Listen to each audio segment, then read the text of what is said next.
அன்பான இறைமக்களே, உங்கள் அனைவரையும் நம் ஆண்டவர் இயேசு கிறிஸ்துவின் நாமத்தினால் வாழ்த்துகிறேன். நம்முடைய வாழ்க்கையில கஷ்டமோ துன்பமோ வேதனையோ எதுவா இருந்தாலும் அந்த நேரத்துல நம்மளை பார்த்து யாராவது பயப்படாத, நான் உன் கூட இருக்கிறேன் அப்படின்னு சொன்னா நமக்கு ஒரு தைரியம் வரும். அப்படி தைரியம் வரும்போது நம்முடைய உள்ளத்துல கொஞ்சம் ஆறுதலா இருக்கும்.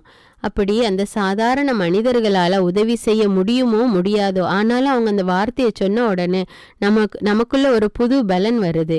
ஆனால் இன்றைக்குள்ள இறை வார்த்தையில ஆண்டவர் சொல்லுகிறார், சாதாரண மனிதர் சொல்லவில்லை, நம்ம ஆண்டவர் கூறுகிறார், அஞ்சாதே, நான் உனக்கு துணையாய் இருப்பேன், உனது வல கையை பிடித்து கொள்ளுவேன். நம்முடைய துன்பத்திலே ஆண்டவர் நம்முடைய வல கையை பிடித்து கொள்வார்.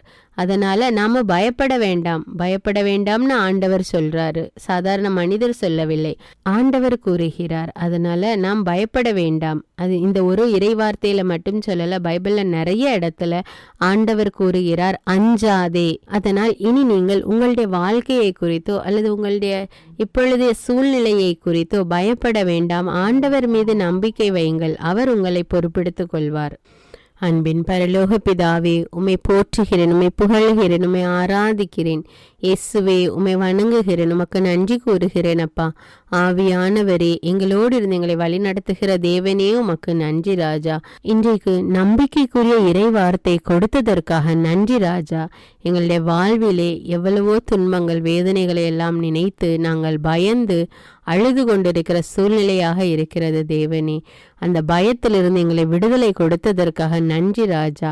இதோ இன்று முதல் நாங்கள் பயப்படாமல் அஞ்சாமல் எங்கள் கற்பாரையாகிய ஆண்டவரையே நோக்கி இருப்போம், அவரிடமே தஞ்சம் புகுவோம் என்று உறுதி கொள்ளுகிறோம் தேவனே. ஆண்டவரே, எங்களுடைய வல கையை பற்றி பிடித்து எங்களை வழிநடத்துகிற தேவனே, உமக்கு நன்றி ராஜா. எங்களுடைய துன்பங்கள்ல எங்களுக்கு உதவி செய்கிற தேவனே, உமக்கு நன்றி ராஜா. புதிய ஆற்றல்னால எங்களை நிரப்புகிற தேவனே, உமக்கு நன்றி ராஜா. நன்றி அப்பா.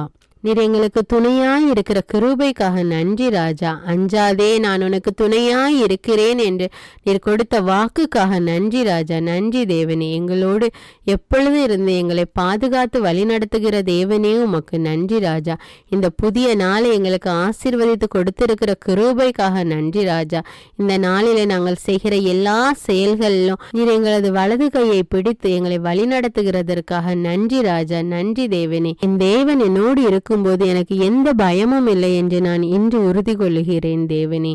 ஆண்டவரே, இரக்கத்தின் தேவன் நீர், அன்பின் தேவன், வல்லமையின் தேவன். நன்றி அப்பா. நன்றி ராஜா. எங்களோடு இருந்து எங்களை வழி நடத்துகிற கிருபைக்காக நன்றி தேவனே. அன்பின் ஆண்டவரே, எங்களது குடும்பத்தில் ஒவ்வொருவரையும் ஒப்பு கொடுக்கிறோம் தேவனே. குடும்பங்களையும் நண்பர்களையும் உற்றார் உறவினர்களையும் ஒப்பு கொடுக்கிறேன் அப்பா. ஆசீர்வதியும் வழி நடத்தும் தேவனே. செய்கிற செயல்களில் வெற்றி கொடுக்கிற தேவனே, உமக்கு நன்றி ராஜா. எல்லாரையும் உம்முடைய இரத்த கோட்டைக்குள் ஒப்பு கொடுக்கிறேன். இயேசுவின் நாமத்தில் ஜெபிக்கிறேன். ஆமீன். முதல் வாசகம். இஸ்ரேலின் தூயவரே உன் மீட்பர்.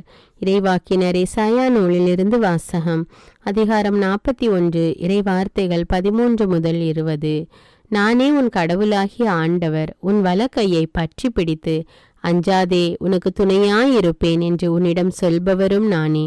யாக்கோபு என்னும் புழுவே, இஸ்ரேல் என்னும் பொடி பூச்சியே, அஞ்சாதிரு, நான் உனக்கு துணையாயிருப்பேன் என்கிறார் ஆண்டவர்.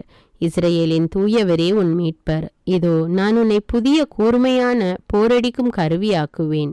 நீ மலைகளை போரடித்து நொறுக்குவாய், குன்றுகளை தவிடுபொடியாக்குவாய், அவற்றை தூற்றுவாய். காற்று அவற்றை வாரி கொண்டு போம், புயல் அவற்றை சிதறடிக்கும். ஆண்டவரில் நீ அகமகிழ்வாய், இஸ்ரேலின் தூயவரில் மேன்மை அடைவாய்.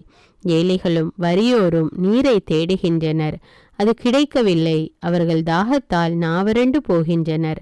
ஆண்டவராகிய நான் அவர்களுக்கு பதிலளிப்பேன். இஸ்ரேலின் கடவுளாகிய நான் அவர்களை கைவிட மாட்டேன். பொட்டல் மேடுகளை பிளந்து ஆறுகள் தோன்ற செய்வேன். பள்ளத்தாக்குகளில் நீரூற்றுகள் புறப்பட செய்வேன். பாலை நிலத்தை நீர் தடாகங்களாகவும் வறண்ட நிலத்தை நீர் சுனைகளாகவும் மாற்றுவேன். பாலை நிலத்தில் கேதுரு மரங்களை வளர செய்வேன். சித்தி மரம், மிருது செடி, ஒளிவ மரம் ஆகியன தோன்ற செய்வேன். பால் நிலத்தில் தேவதாரு மரங்களையும் புன்னை மரங்களையும் ஊசி இலை மரங்களையும் வைப்பேன். அப்போது ஆண்டவர் தம் ஆற்றலால் இதை செய்தார் என்றும் இஸ்ரேலின் தூயவர் அதை படைத்தார் என்றும் மக்கள் கண்டு உணர்ந்து கொள்வர். ஒருங்கே சிந்தித்து புரிந்து கொள்வர். ஆண்டவரின் அருள்வாக்கு. இறைவனுக்கு நன்றி. நற்செய்தி வாசகம். புனித மத்தேயு எழுதிய தூய நற்செய்தியிலிருந்து வாசகம்.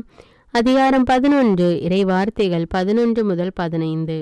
அக்காலத்தில் இயேசு மக்கள் கூட்டத்துக்கு கூறியது, மனிதராய் பிறந்தவர்களுள் திருமுழுக்கு யோவானை விட பெரியவர் எவரும் தோன்றியதில்லை. ஆயினும் விண்ணரசில் மிக சிறியவரும் அவரினும் பெரியவரே என நான் உறுதியாக உங்களுக்கு சொல்கிறேன். திருமுழுக்கு யோவானின் காலம் முதல் இந்நாள் வரையிலும் விண்ணரசு வன்மையாக தாக்கப்படுகின்றது.